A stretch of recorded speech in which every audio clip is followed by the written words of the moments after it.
বাবু বিজ্ঞান অনুষদের কাছাকাছি আসতে দেখলো ইভার মুন্না দাঁড়িয়ে দাঁড়িয়ে হাসাহাসি করছে। বাবু কোনো কথাবার্তা না বলে মুন্নাকে গিয়ে একটা লাথি মেরে ফেলে দিল। তারপর বাবু বলল, ফকিন্নির বাচ্চা, তোর এত বড় সাহস, তুই আমার পাখির দিকে হাত বাড়াস। ইভা গিয়ে মুন্নাকে টেনে তুলল। ইভা বলল, বাবু তুমি কাজটা মোটেও ভালো করছো না, তোমার দিকে যে চোখ তুলে তাকাবে তার চোখ আমি উপড়ে ফেলবো।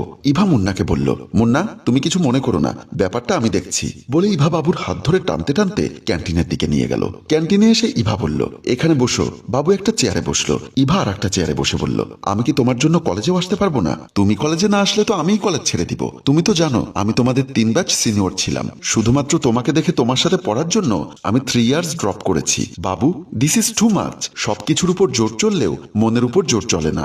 আমি তোমাকে জোর করতে বলছি না, তুমি তিলে তিলে শুধু তোমার মনে আমাকে একটু জায়গা করে দাও, বাকিটা আমি সামলে নেব, সেটা দেখা যাবে। তবে আমাকে কথা দাও তুমি আমার জন্য আর কারোর সাথে ঝগড়া করবে না। তাহলে তুমিও কথা দাও, আগামী 10 তারিখ তোমার বার্থডে আমার পছন্দের হোটেলে সেলিব্রেট করব। ঠিক আছে, তবে সবাইকে দাওয়াত দিতে হবে, ইভেন মুন্নাকেও। তুমি চাইলে মুন্না কেন, মুন্নার মা বাবাকেও দাওয়াত দিব। থ্যাংক ইউ দোস্ত, আমি এখন যাই, আমার ক্লাস শুরু হয়ে যাবে। বলে ইভা চলে গেল।